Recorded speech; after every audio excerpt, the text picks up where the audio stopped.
I just want to welcome everybody to the A. Quincy Jones barn. I'm not sure that everybody knows where they are. A barn itself is an architectural form that carries unique histories about labor, storage, rehearsal, and reinvention even. And this so-called barn here in Los Angeles is already a kind of fiction.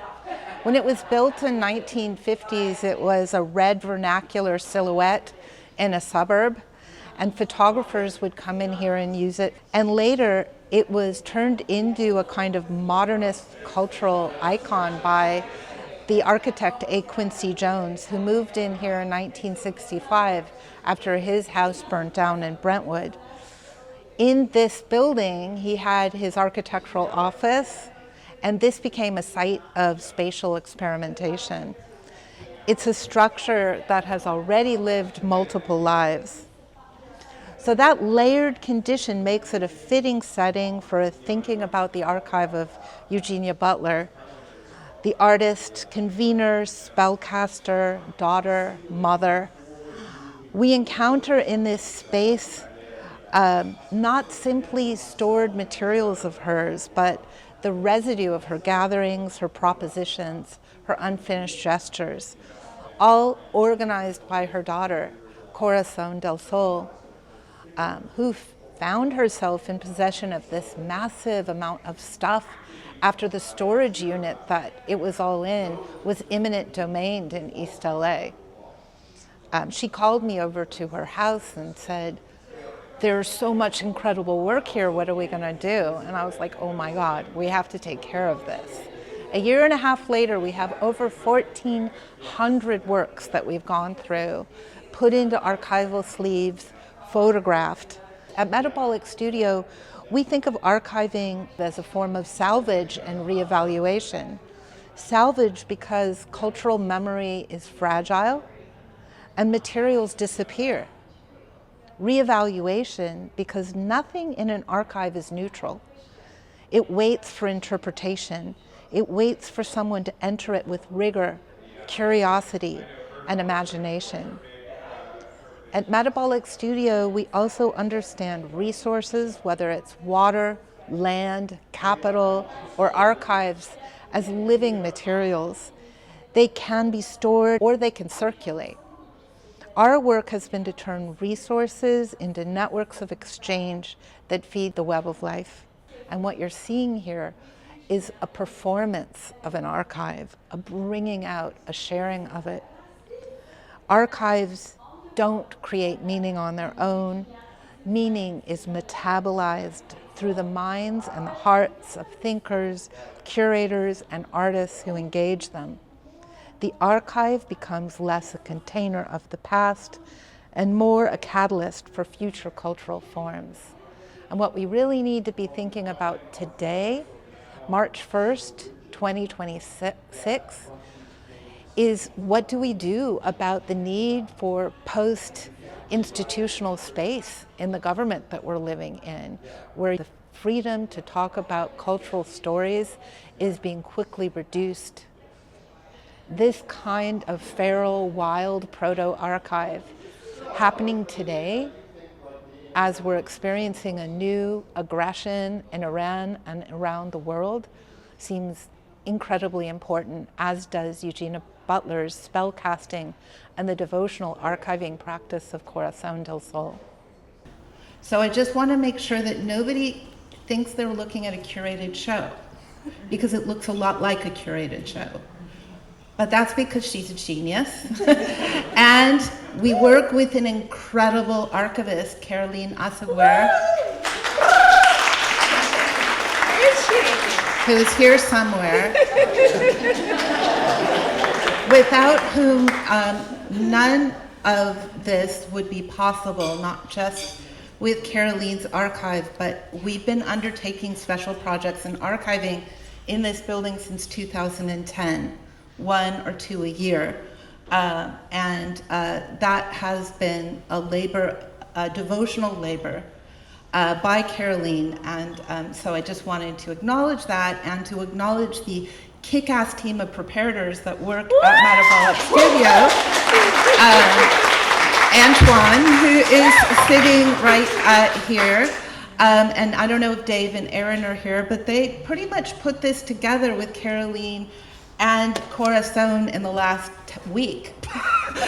This did not look like this 2 weeks ago if you were here. Basically, there were big tables in here, like in a barn, piled high with Eugenia's ephemera, her copious ephemera, her devotional, almost daily practice to being present in her physical and psychic space, piled high. And if you walked in, you would get Corazon grabbing 2 or 3 pieces off the table and bringing that ephemera to life as a kind of incantation. But to see it be transformed into an exhibition, I just wanted to stop and say this is not a curation in a traditional sense. This is a kind of spell casting as a curation.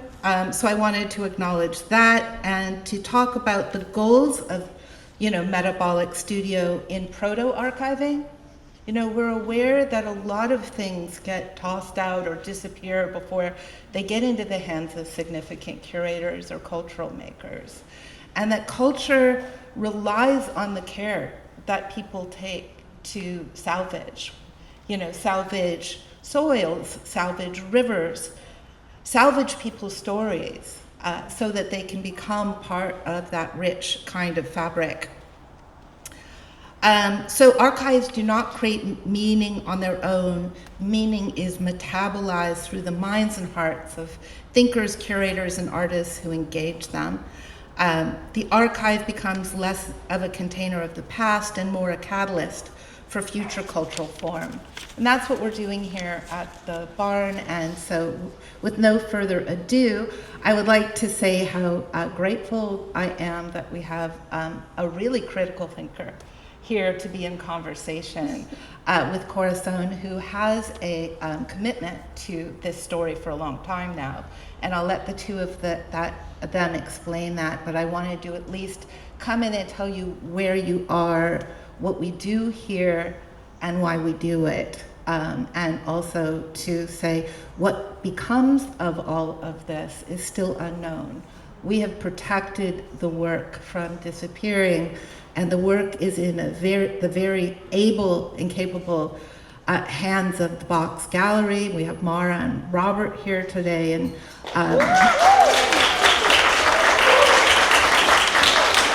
we know that they will be successful in putting this work into the right hands and institutions. And we know it because this work is frigging amazing. It is the most astounding work I can remember seeing in recent times. I'm moved every single time I come in here, and during these completely precarious moments, I come in here often, and I leave a more balanced human being, because this work is about being human. Over to you.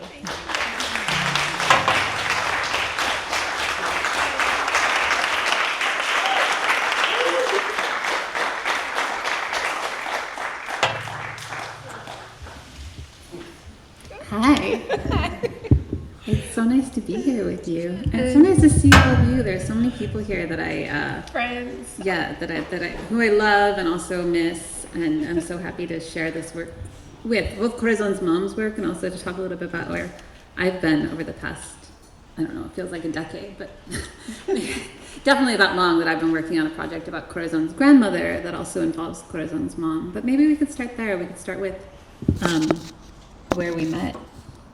Yeah. Which was 15 years ago now, around this time, when Corazon put on a show at, it was a West Hollywood strip mall, I think a former drugstore. The whole strip mall. The whole strip mall. The city of West Hollywood was going to tear down the strip mall and turn it into like a horrible, whatever, normal mall, which they did.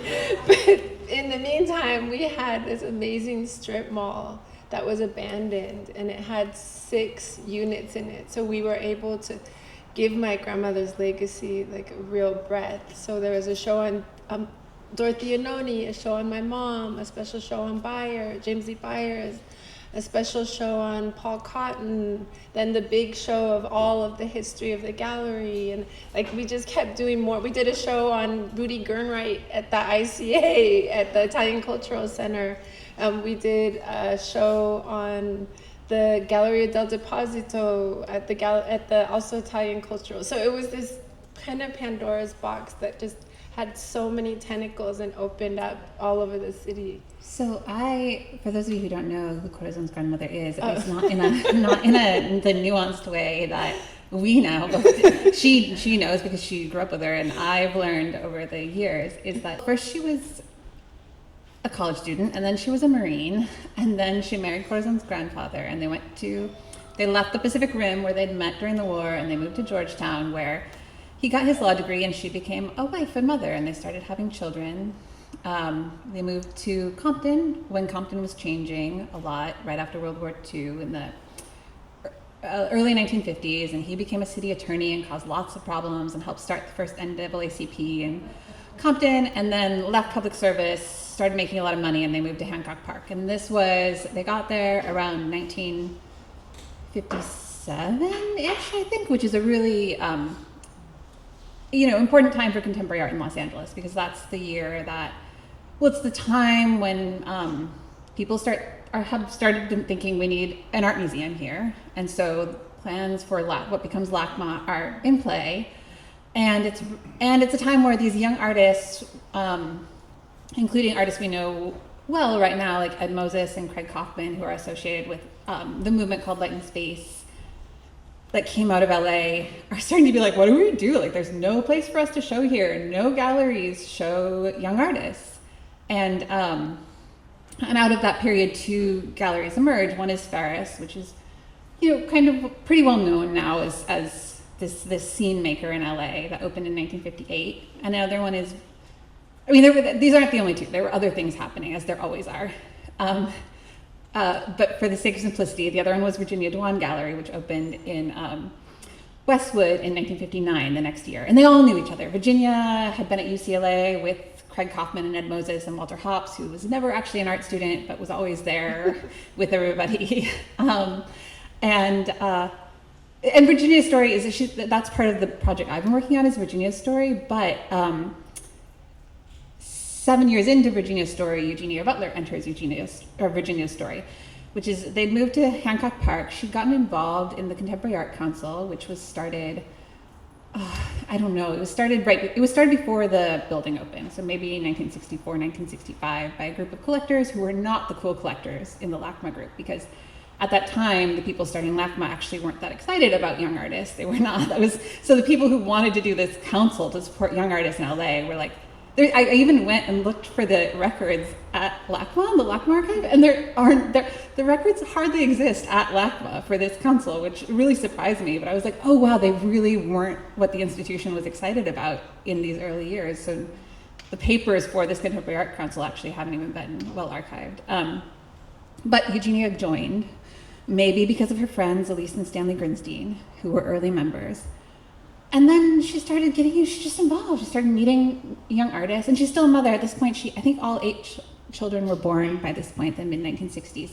And she and her husband are going to Europe. They're starting to meet artists, they're starting to collect. And while she's in Italy one summer, she meets these young artists who have started this gallery called Galleria del Deposito. And they need help. They're trying to go against the system. They too don't feel like they have any institutional support in Italy, and they're trying to figure out they can be outside of commerce but also still make money. And so they're making these functional objects that they're selling as multiples. And Eugenia's like, I got this. I can help.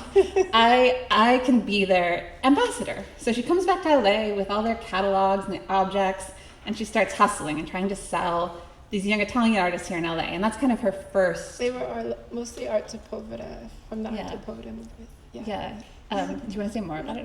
Okay.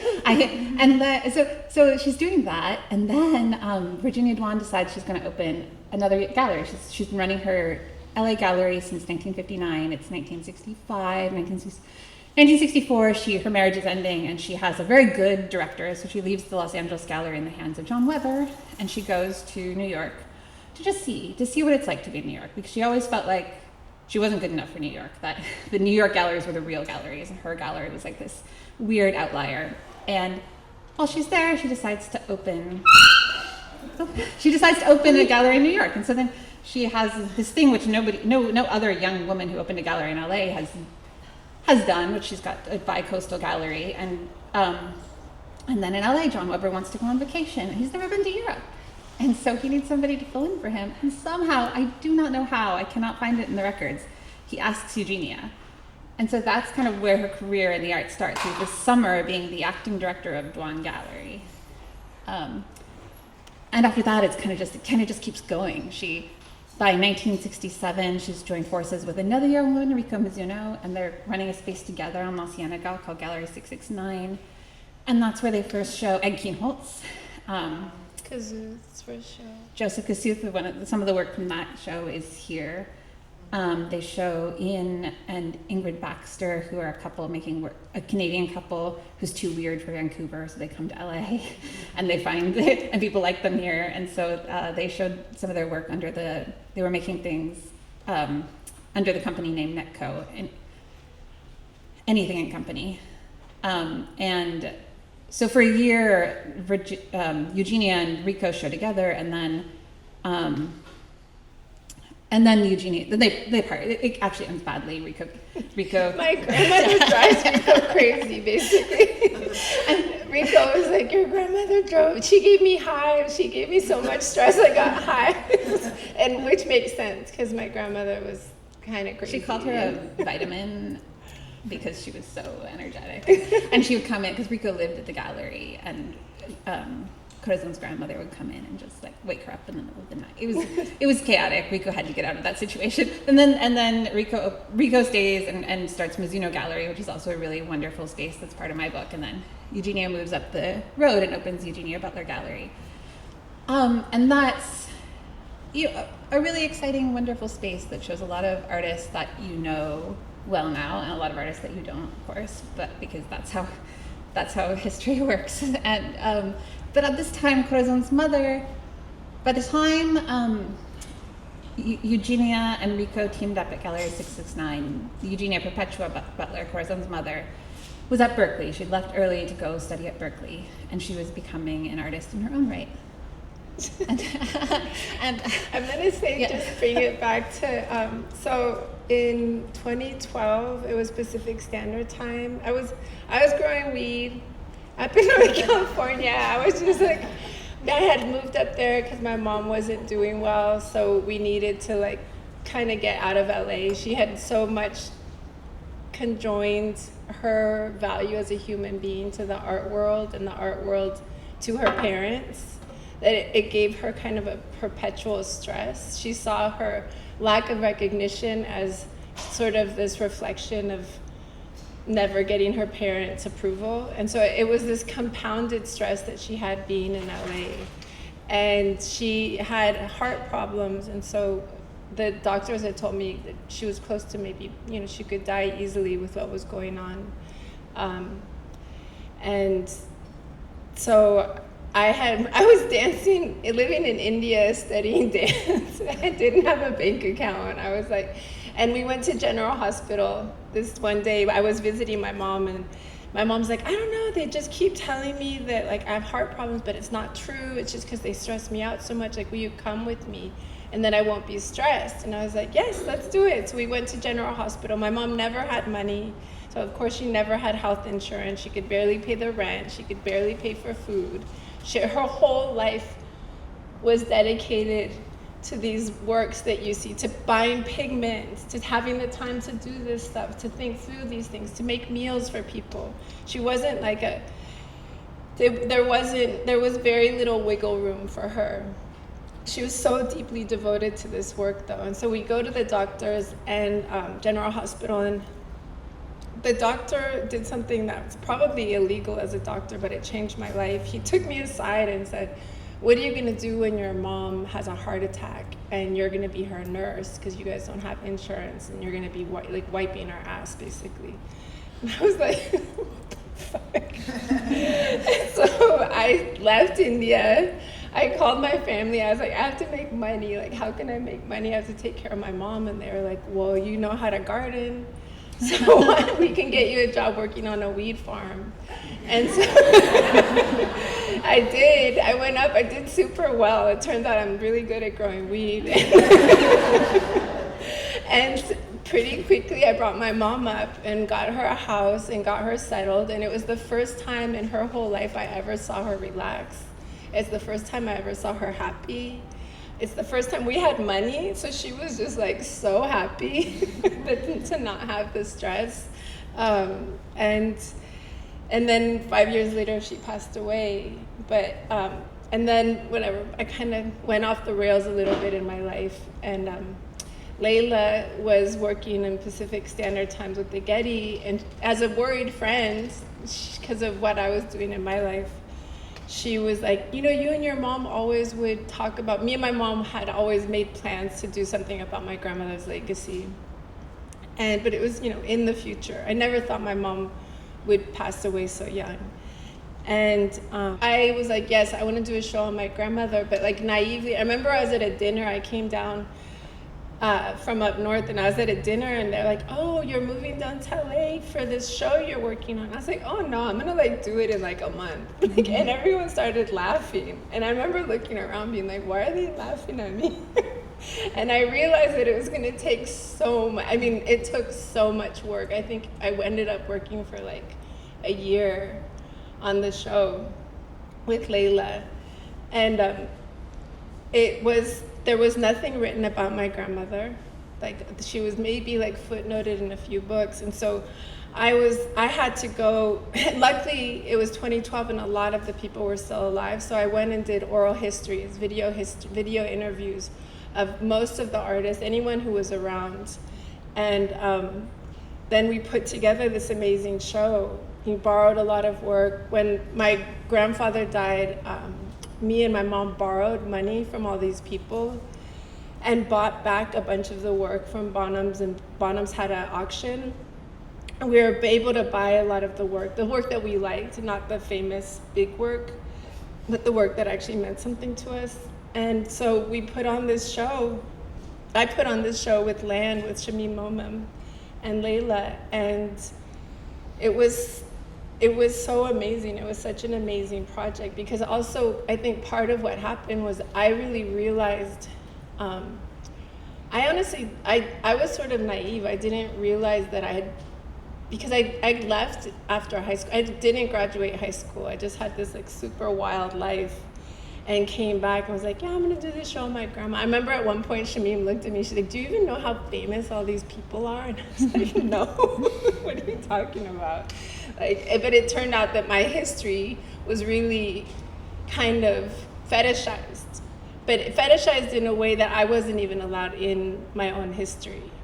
And when I realized that, I got so angry, and I was like, I'm gonna do something about this, because this history is people being very foibled and very broken and very kind of, that the other name we made for the show was like nothing to lose, nothing to gain. They had nothing to lose and nothing to gain, and so they are experimenting on a level that was so amazing, and that's where that work came out of. It didn't come out of production for a successful show or production.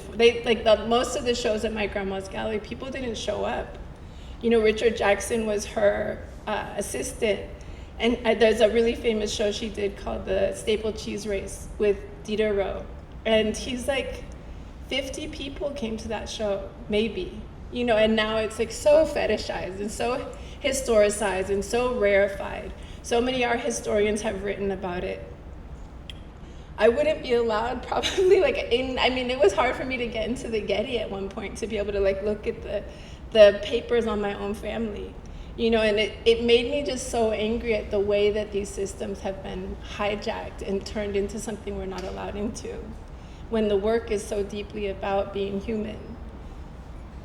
I think that what Corazon is talking about is actually where I mean, it's where our friendship started. It was Yeah. the fact that she was able to actually push against this verification in the show that she made. That when I walked into that gallery, like I did know how famous some of the artists were, but it all like collapsed. Like there was no hierarchy or no preciousness about the way she installed this art, and because it was this former drugstore or something, there were mirrors. It was a beauty parlor. It was a beauty parlor. There were mirrors up on the perimeter, and there were mirrors on the other side, so you could kind of walk into the show and look up and around, and you could see everything at once. It was like almost the space itself like supported her refusal of the hierarchy, and you know, she put work on the floor. There wasn't plexi over the pedestals. Like there was just like I was like, and that's what I was like, oh my God, like this is the story that I want to be part of. This is the art story that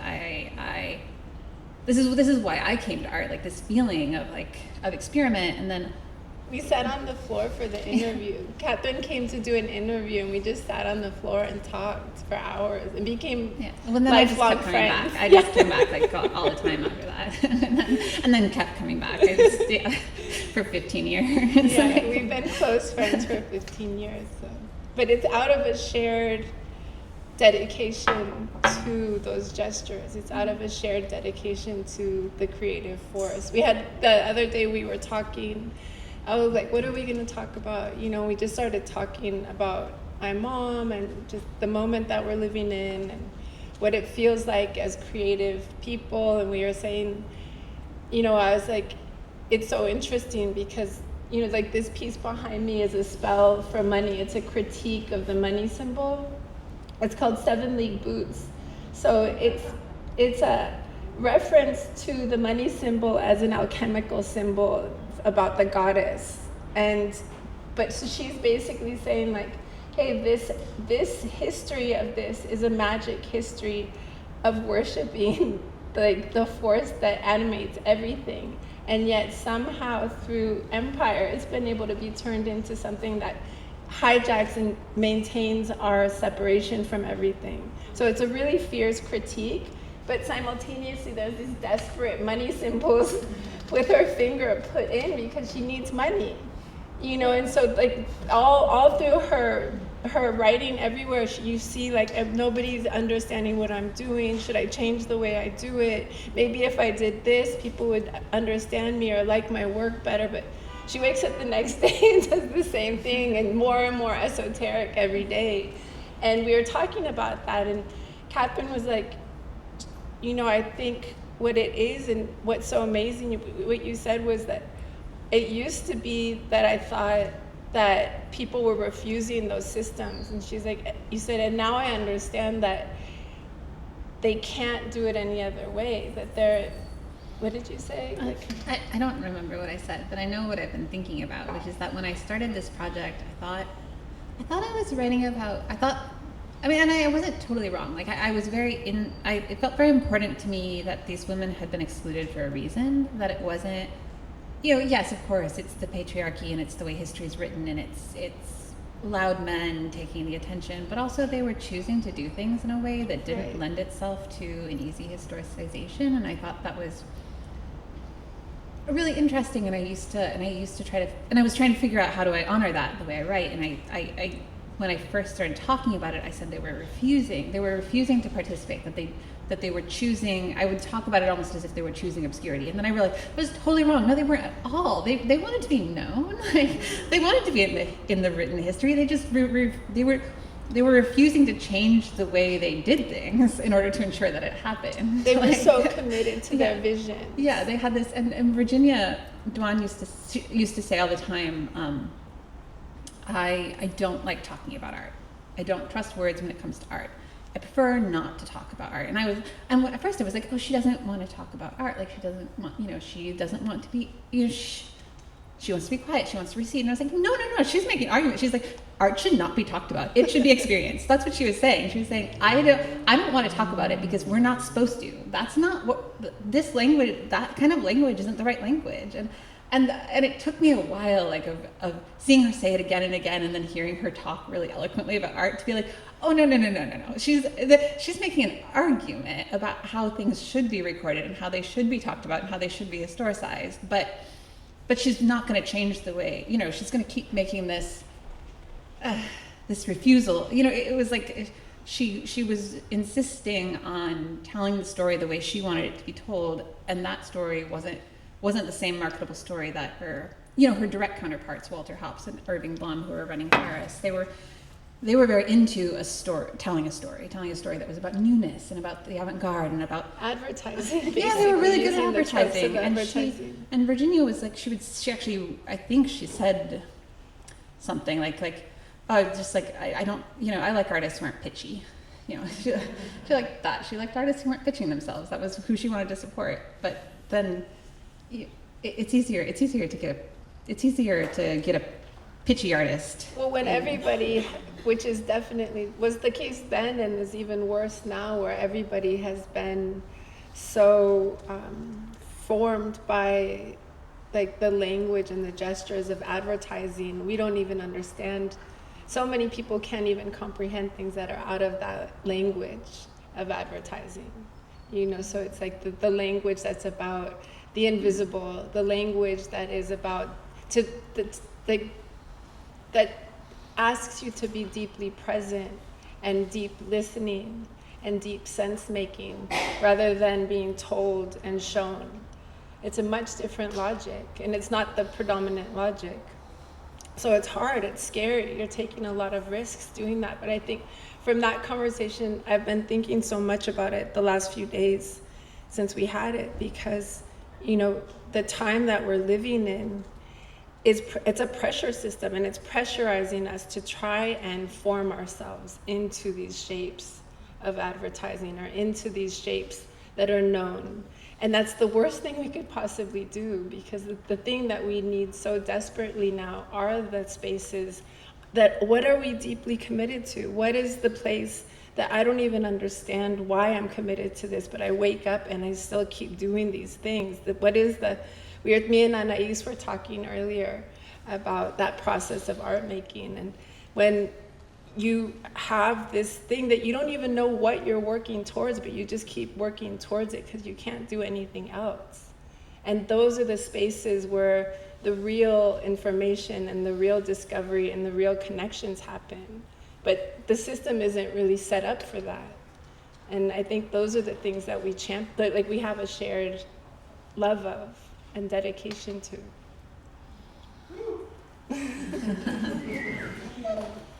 Yeah, there's something, I feel like this is a little bit of a tangent because I want to get back to your mother and to talk a little bit about invisibility, visibility, which feels like perfectly aligned. But there's this experience I had where, because Ferris Gallery was the story that I knew best, and because I'd moved here right when this cool school documentary came out, and because Pacific Standard Time, as much as that effort was pitched as being about discovery and the unknown stories, it actually most prominently told the stories that we knew, like the light and space story, and that, which was partly why the discovery of Corazon's show was such a relief and an eye-opening experience for me, because it was the story I'd been looking for. But here it was, even in this effort, just on the margins. But I went down because a lot of the artists who were known for showing at Ferris Gallery, Robert Irwin and Ed Moses and Craig Kaufman, ended up showing with the women that I'm writing about later because their galleries existed beyond Ferris.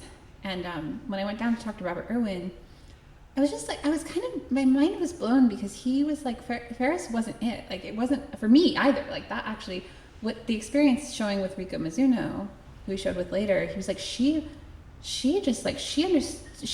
understood what was possible. She let me explore. Like, he ended up kind of renovating her gallery as part of an artwork, and Ed Moses had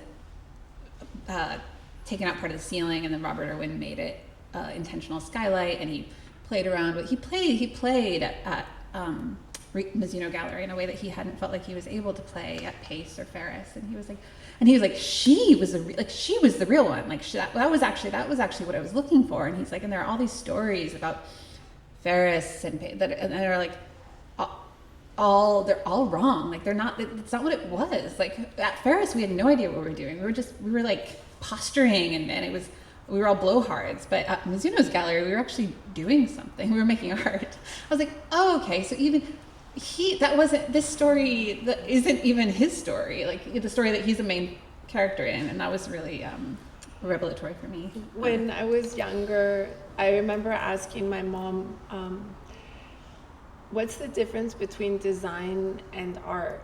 You know, because some things do not feel like art. The way that I put the little room about my grandmother in there so that it could give context to my mom. So it's a lineage of a sort of gesture of art making that's like very deeply rooted in the question.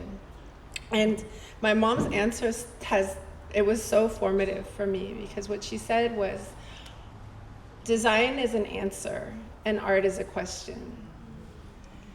And I think about that all the time, because if we know everything, then there's no more possibilities for things to emerge. And if we don't know, and we're just in the space of listening, and we're just in the space of questions, then all of the potential for emergence that are so much bigger than what we could even imagine is possible to happen. And so that's the art that I'm gonna be drawn to. That's the art that I want to support. And that's all of my mom's work. Like, in all of the pieces, if you go along in the different rooms, what you'll see is, as she's making it, she's also putting arrows and being like, she'll write a sentence and write, what does that mean? Like, what color would that be? Does this material work? And how does it, it's always in this gesture of the question.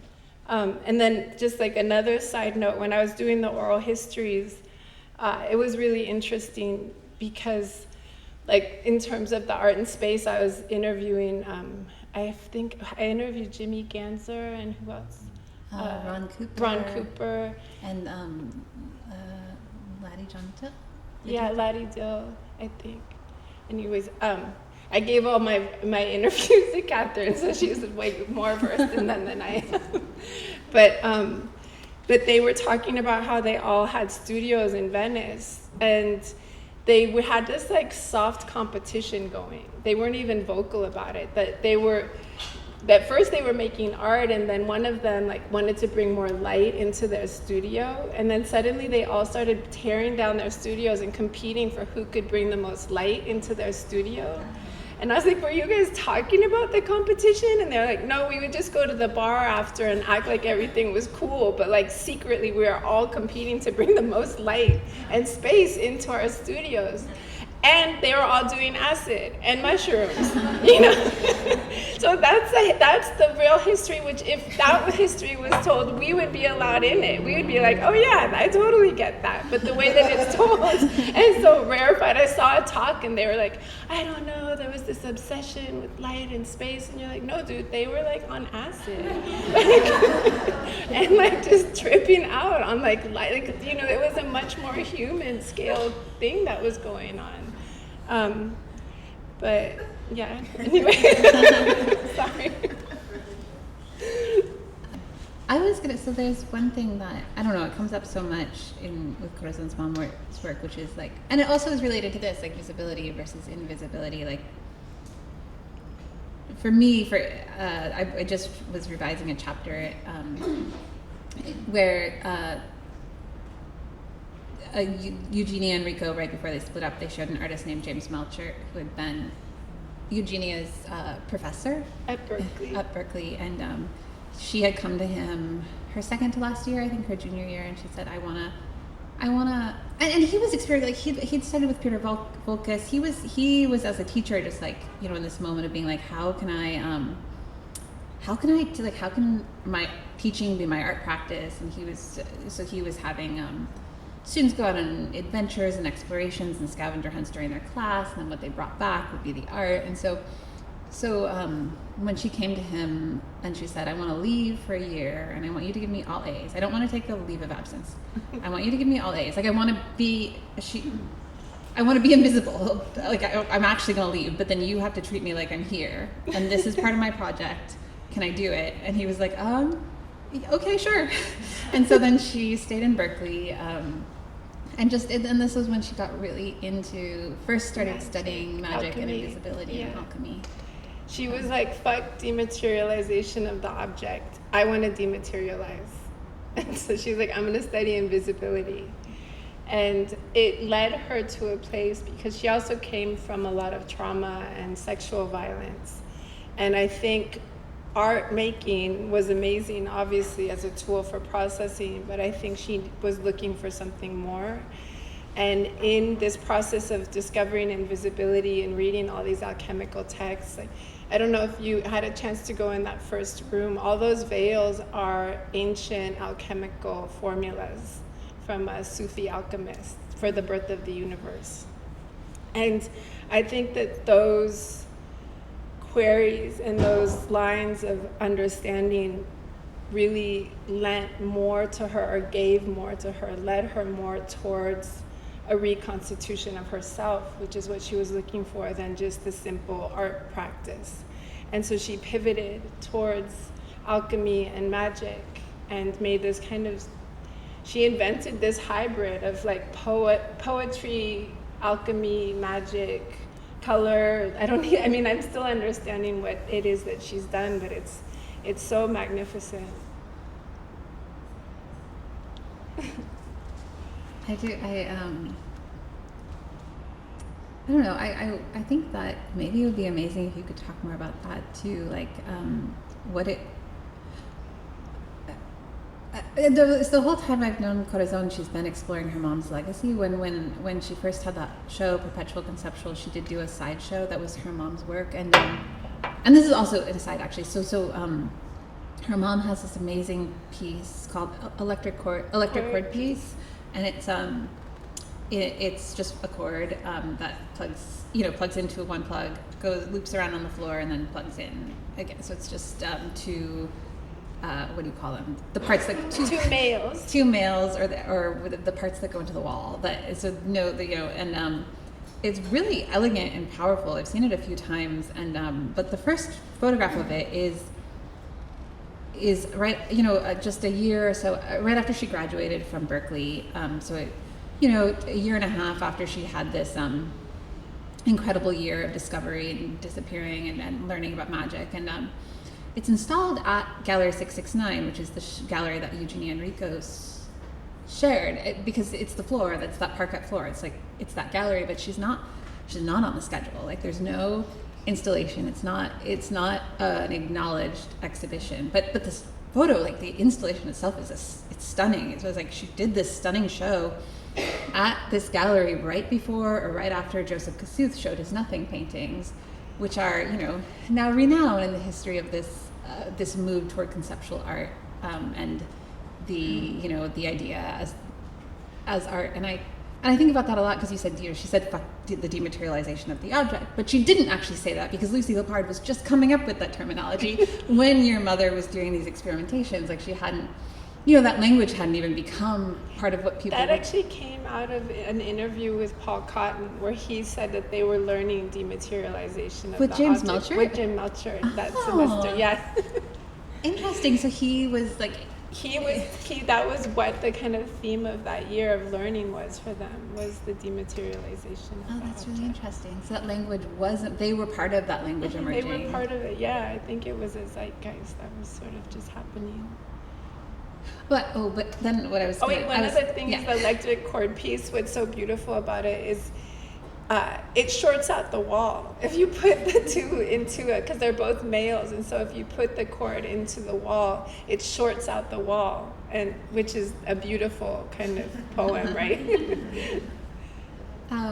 But so from the very beginning, you were uncovering your mom's work, and every time you've shown it, it's like so rich. There's so much there. Like, so since then, there was this show of her mom's work as part of the show about her grandmother's gallery, and then in 2000, what was it? 2015 was the first one? 2014 or 2015? One of those years. Yeah.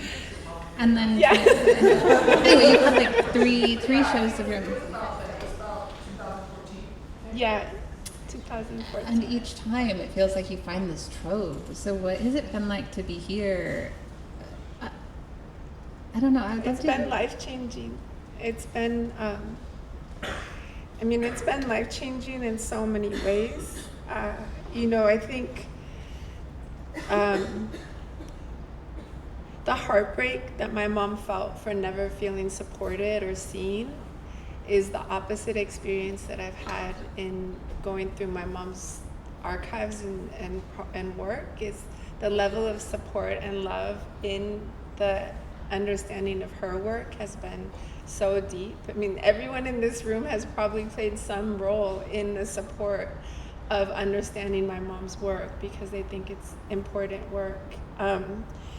And you know, it's been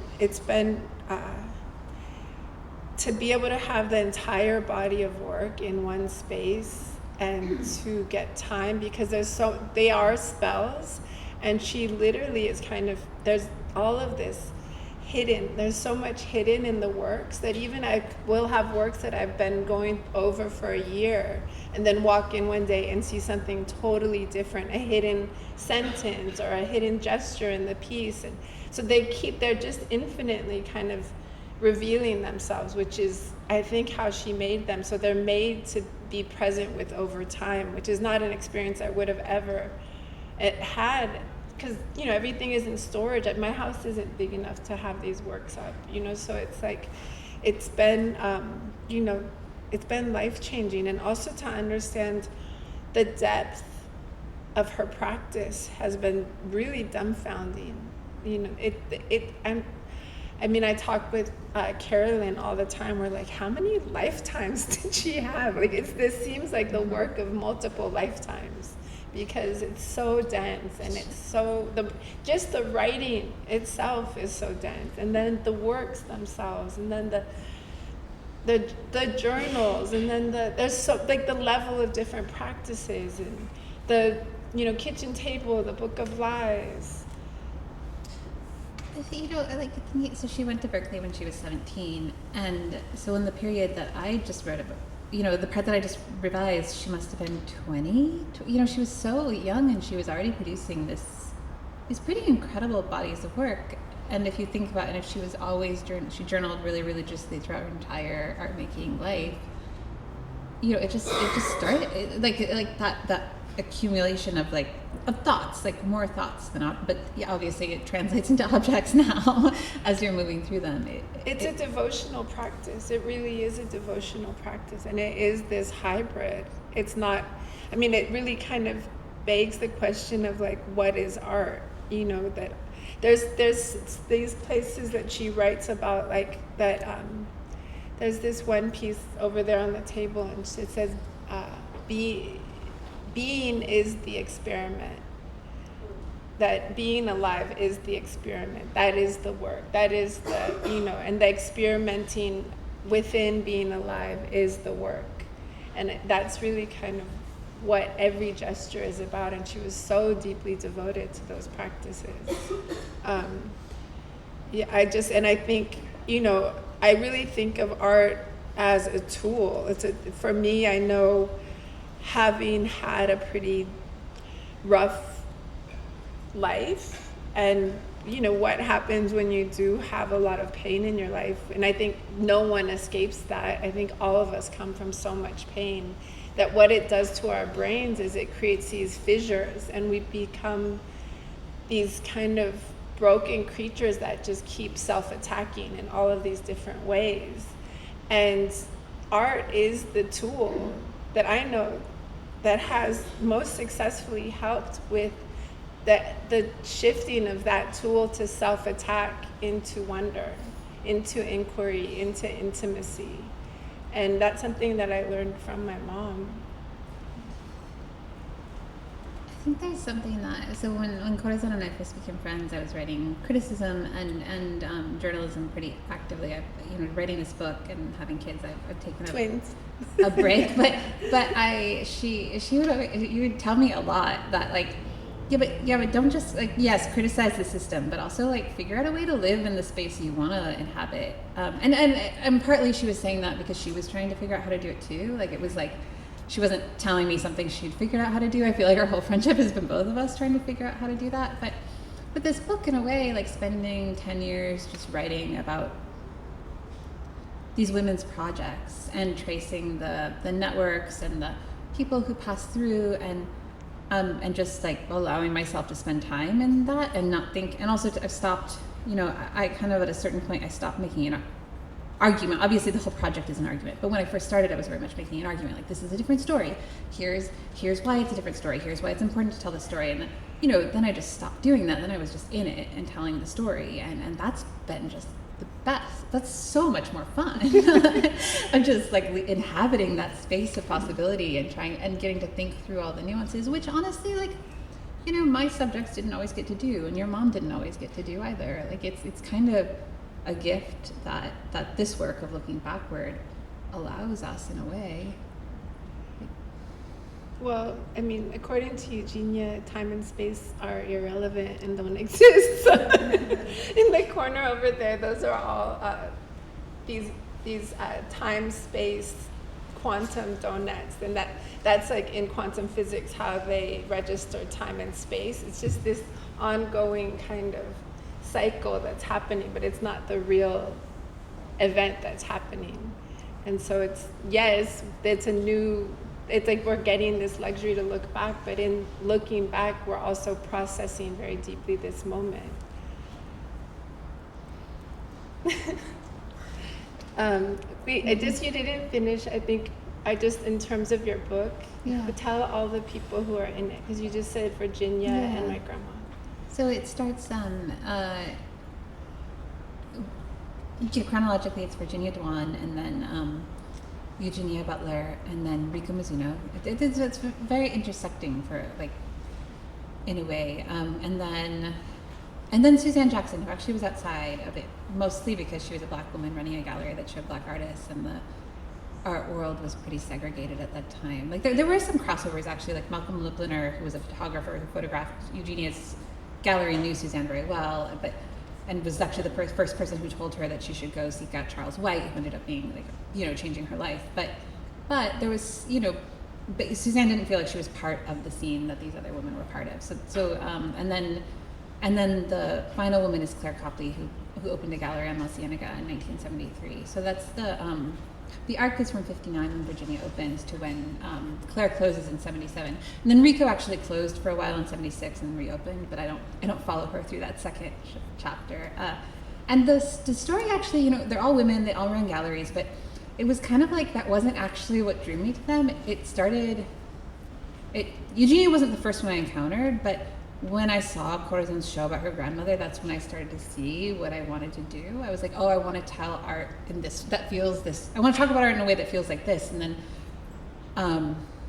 then I realized that Rico's program had a lot of similarities in the attitude, and Suzanne's program also in the way that she approached it. And with all of them, there was a lot of care to the way they showed art and the attention they gave artists. And also I was thinking the other day, they were also all very conscientious about money. Like they didn't always have it. Virginia's the only one who had it consistently, but like they were all very good at paying their artists, which is actually not the rule in the field.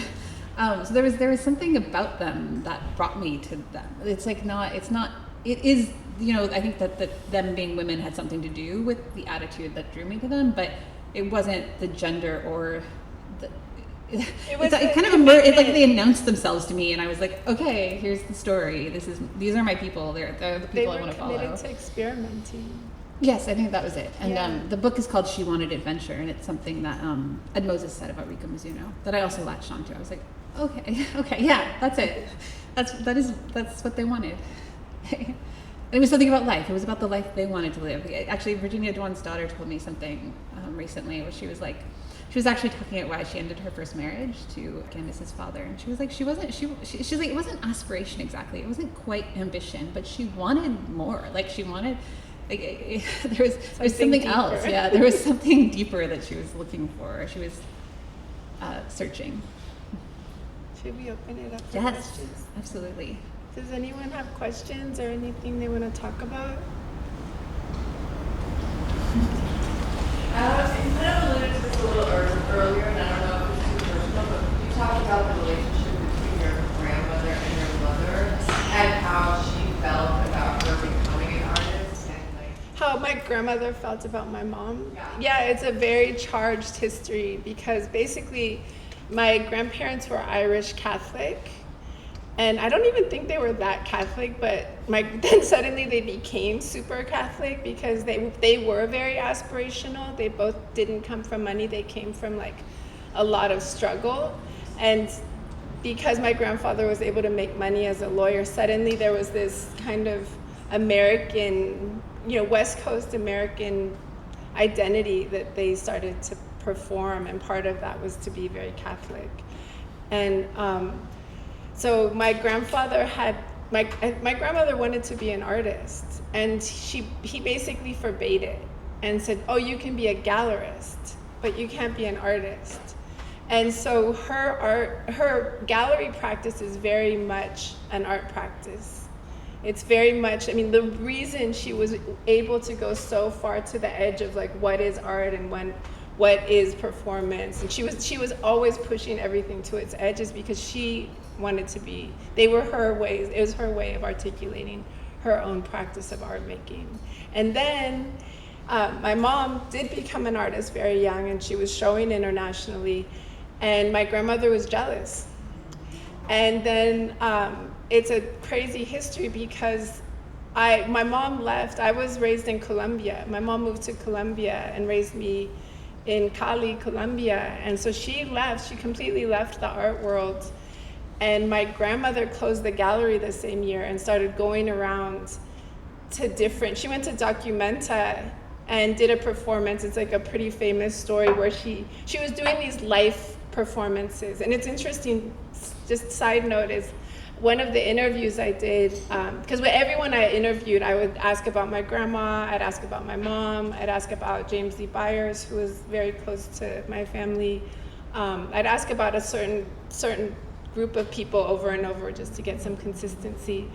And this story about one of the people was Barbara T. Smith that I interviewed.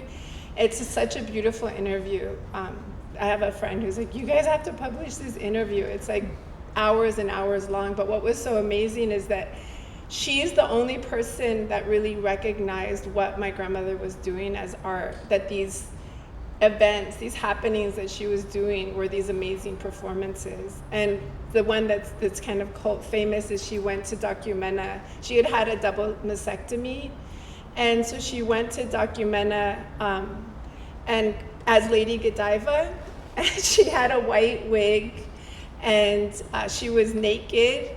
She rode in side saddle on a white horse into the main building. And that was her performance, but she came in as my mom, Eugenia Butler, the artist. Who was included in Documenta that year, yes. Who was included in Documenta that year. And even now trying to kind of research my mom's history at Documenta, it's very complicated because in their files, they don't have a distinction between my grandmother and my mom.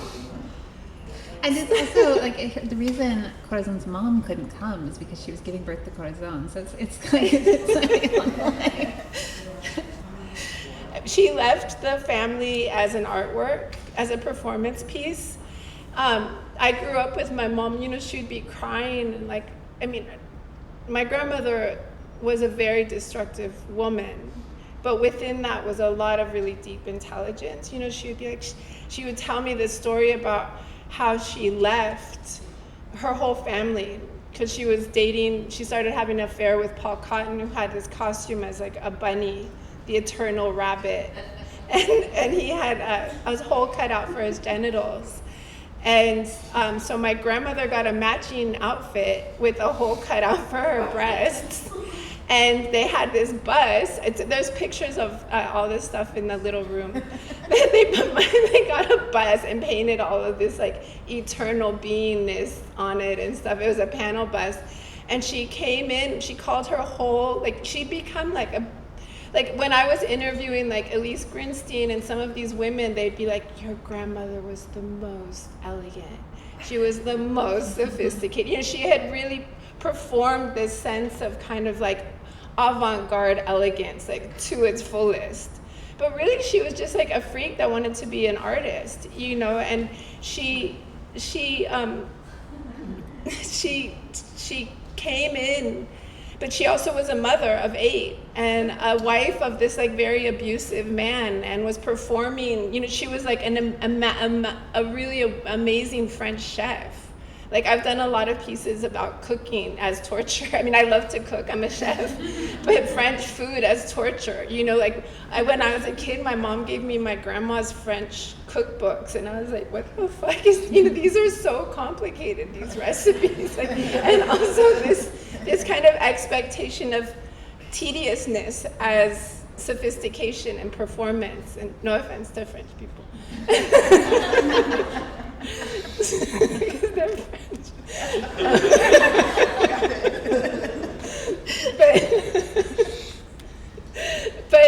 So she came, like, that's the stage of this performance of this avant-garde, sophisticated woman, you know, with 8 children, a husband who's like a womanizer, it's like super abusive, and she hops in. She calls her whole family together in the living room of this like very glamorous house. You could just imagine the art collection in there, super beautiful, super, the highest sense of like aesthetic and elegance. And she hops in her bunny outfit with a basket and tells her whole family.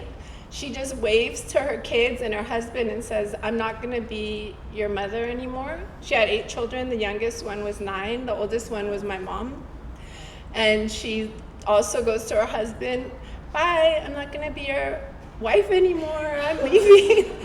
And you know, and then hops out and gets into the eternal panel truck and like leaves. And it's an amazing story, but the kids were a mess. Everyone's lives got turned upside down. You know, it's a very sad story in a lot of ways. But when my mom would tell me this story, crying as like one of her moments of trauma, but I remember just being like, that's fucking rad. I get it. But also like, fuck what they've put all these women through for so long. You know, like, fuck all these women being forced into these shapes that are basically like these like straitjackets for so long. Like, I get the anger that makes you do something like that. And yes, I'm so sorry to my family. Yes, I'm so sorry to my mom, but like, I think it's great, you know. So there's a lot of these kind of performances that my grandma was doing.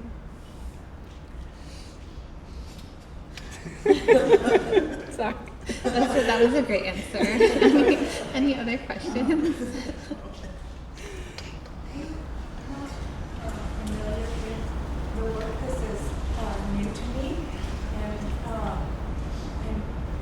Curious about this theme of invisibility and disappearing. You said, you started saying this is about being human, and I was wondering how your mother thought of herself as a woman who was seeking invisibility, and if it's something that she thought about at all, or it was just about being human, because we think about I think about feminism as trying to fight this invisibility, and the fact that she was seeking it really surprised me. I think it's a different kind of visibility that we're talking about. I think when I'm talking about, I'm not going to speak for my mom, but in knowing her work so well and going through the archives so much, I'm gonna go get something. I'll be right back because it's a quote about invisibility. It's in the next 1 second. I think there's something that Corazon and I were talking about the other day, because this chapter that I'm writing, that I wrote, that I was revising, it's like Eugenia the daughter, Eugenia Perpetua is starting to learn about invisibility and to learn these spells and practice them and try to figure out what actually works. And then at the same time, her mother is invisibilizing Rico Mizuno from the gallery that she started. And there's this weird pair, like this invisibility with agency and this invisibility without agency that I've been trying to learn how to talk about together. And it's an interesting project. Because I think it's both, right? It can be empowering and it can be totally disempowering. Yeah, I think here, I'm gonna just read, this is one of her, I mean, it's all of this stuff she calls documents of invisibility. And it's a very deep part of her practice. So if you go through the archive and pick something up, chances are there's going to be a quote about invisibility on it. The veils, the documents of invisibility, going from nothing, an investigation into that which is not seen, into what is not visible, the skin between the known and the unknown, emotional invisibility, magical invisibility, quantum space, past and future, energy field of dreamland, a bridge, reaching with my mind and body into the unknown, pulling out the shards of artifacts, shreds of precognitive illusion, reaching with no mind, allowing the organism to operate, flung out from the deep. So I don't know if that helps at all, the idea of invisibility, because it's not a social invisibility, it's a spiritual practice of being part of an organism. It's a spiritual practice of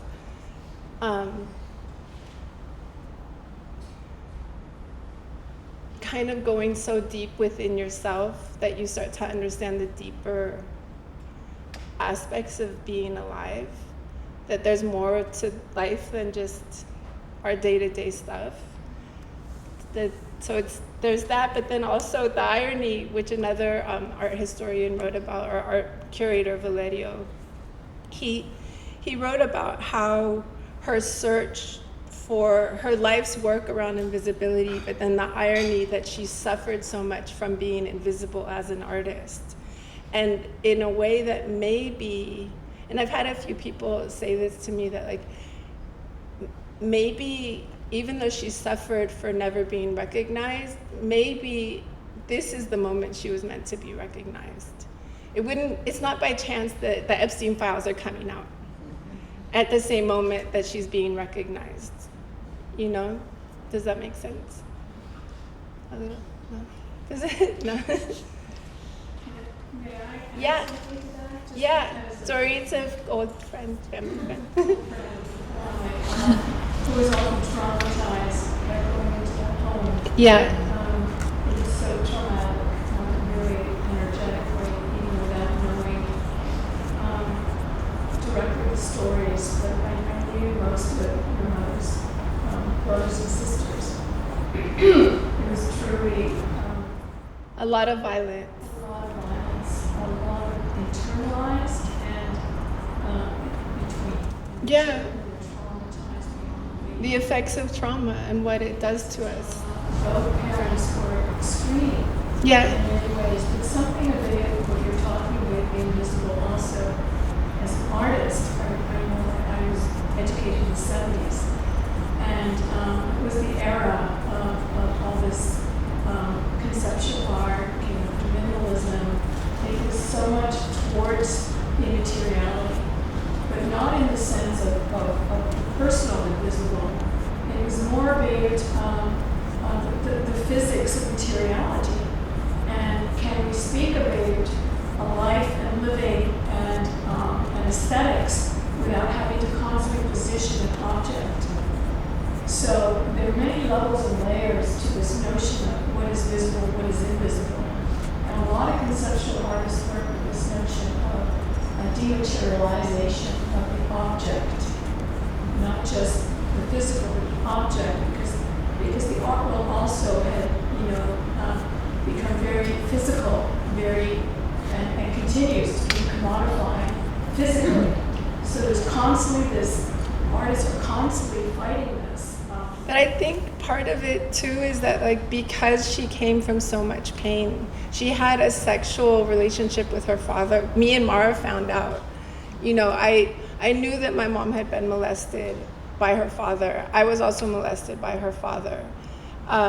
But in going through her pieces one day when we did the first show, so like working with Mara on these shows isn't just, oh, let's look at my mom's art. It's also excavating this very violent history that I've had and I come from, and my mom came from, and I think is very common. It's not uncommon. We are looking at a piece. It was anger for my mother and anger for my father, And the anger from my father was about how they'd had a sexual relationship until she was 17, which I had no idea about. You know, like I had to take a week off after that. I was devastated, you know? So I think in that, trying to rebuild yourself from that level of trauma, the strength and the power wasn't in the visible. The strength and the power was in the deeper actions of being alive, being a human, being a creature on the planet. You know, like this blue piece is called The Wound. It's called Desire. But there's a sentence that she would put, there's these certain sentences that just get repeated throughout her whole practice, and that one is, the wound is a door. And so those are invisible states, but those are the states where the real change and the real grappling happens, I think, is what, for her, you know, so it's not an invisible, it's the unseen, it's the unrecognized. I think it's also really interesting to think about, though, like, kind of tying in 2 points that we're kind of skirting around, but the trauma, hiding from the trauma, being invisible in those spaces, while also it tied in weirdly to these concepts of her mother running this space around conceptualism and in other ways invisibility. So it's like this really interesting thing that starts to like tie all the parts together that are both intellectual and biologically like protective. Yeah, psychophysical, exactly. It's a fascinating thing, and I think in the ways that she even takes it on, going to Columbia, studying it with people in that community who is part of their world and practice, it's very much like it becomes part of how she sees the door possibility, right? It's like the door becomes this access point. And if you look around, there's keys, there's doors, there's holes, there's light spaces, they're everywhere, like, everywhere, you know? So it's really kind of this amazing.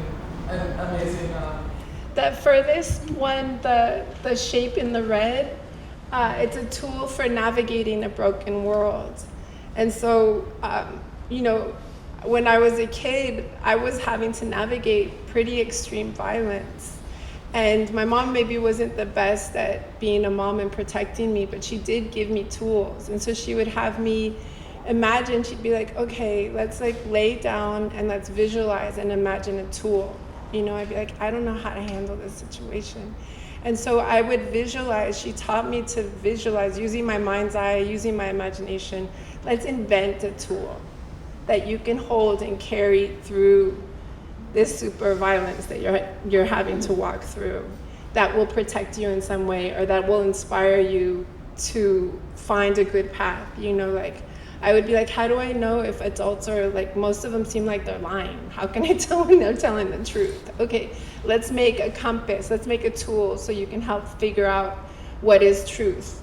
Let's make a tool so you can navigate when there's pain, which is the direction you go towards. Like literally sometimes, which is the door you go in, you know, that you won't get hurt. And so they're not visible tools, they're invisible. Our power, so much of it is in the invisible.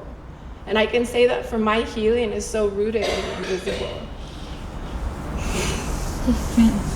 Just imagining that you didn't organize this in a linear fashion. Can you give us a sense of how maybe in the chapters, how you navigated what the things of the chapters are? Oh, how the book is structured? Yeah. Well, I did end up going. I didn't organize it chronologically, and then I did ultimately. So it actually does move through. I ended up structuring it around what was happening in Los Angeles in those years. So it starts at the beginning of the 60s. And so that first part is mostly about Virginia, because she's the only gallery that's open between, of my subjects, is open between 1959 and 1965. But then the transition from part 1 and part 2 is what was happening. The Artist Protest Committee that built the Peace Tower to protest the Vietnam War, they had their first meetings at Dwan Gallery. So it was a really nice way to move out into that story about what was happening with activism and artists, and also that, you know, that period of them meeting overlaps with the Watts Uprising. And so it was, And so that's kind of the pivot point where Eugenia enters the story and Rico enters the story, and it kind of starts moving out. And it's also really a nice moving out, because it's also this moment where the critics, Henry Seldes and William Wilson at the LA Times and Peter Plagans were writing about, where they're like, it's over here. Like, things are just like, we used to have Ferris, we used to have a clean narrative, and now just galleries are opening all over the place. They're doing weird stuff, like artists are protesting. It's the scene is done. And it's like 1968. It's like, and so it was kind of a great moment too, to kind of open the book up to the other figures, because that's the story that's being told, and actually there's a lot of life and refiguring happening, and then so it moves through. The part 2 is really just about 67, 68, which is when Rico, Eugenia, and Suzanne Jackson all open their galleries, and then part 3, things are already closing. Virginia's in New York. She's starting to get interested in earthworks, and everybody's questioning what. Eugenia, Suzanne, and Virginia, not so much Rico, were all questioning whether a gallery was even what they were supposed to be doing. Like, does this hold art? Like, why do we think this is where art goes? And so Suzanne actually, she has, there's something really beautiful that happens with generationally, because Suzanne was born in the mid-1940s and Claire was born in the later 1940s, which is very different than the other 3 women who were born between 1921 and 1932. Like, that's a very different perspective, and so Suzanne and Claire have like a clarity about what they were doing that's different. And Suzanne was able to say, my gallery never folded. Like, I chose to move our energies outward. Like, I don't like it when people say it folded or it closed, because that's not what we were doing. And then Claire opens kind of out of those closures. Claire opens, and Rico is still going, and but she starts showing younger artists who are really different like Chris Burden, and there's a different generation that comes through Rico's space in the 70s.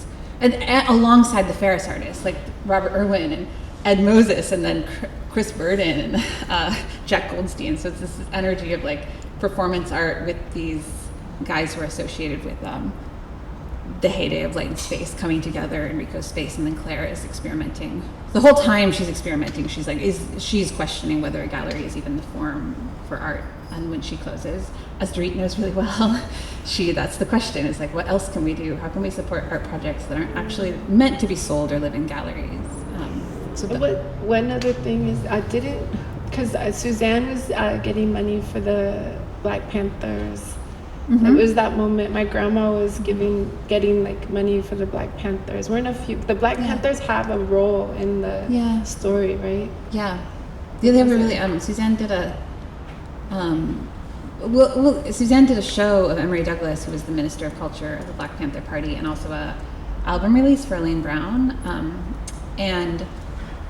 But it was like, it's like so. This is all in the book, but it's so interesting, these interactions, because she knew. So Bunchy Carter, who became the leader of the LA chapter, he was killed very violently at UCLA months before she gives Emory Douglas a show, and Elaine Brown was there. It's very it's so much trauma in LA and in those activist circles, and so much violence. And Suzanne is like, yeah, it's just so.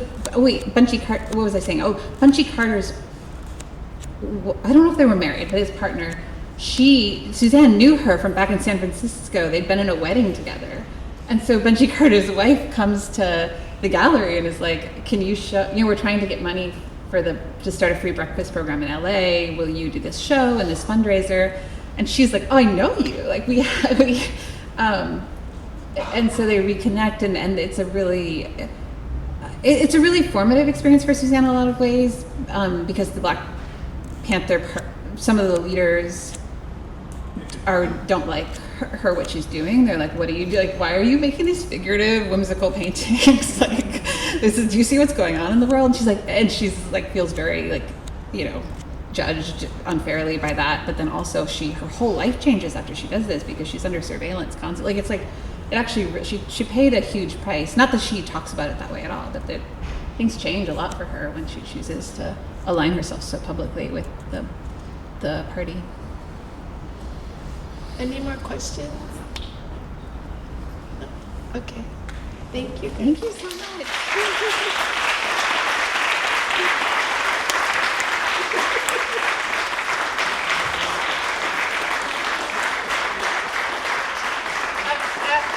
want to say a couple. I just want to make a big thank you to Metabolic and to Lauren and Rich. They changed my life. This is life changing. And one more thing is, I really ask anybody if you know any curators, bring them here. We have to get my mom's work out. She needs shows. She needs big shows. This is not just art. So help.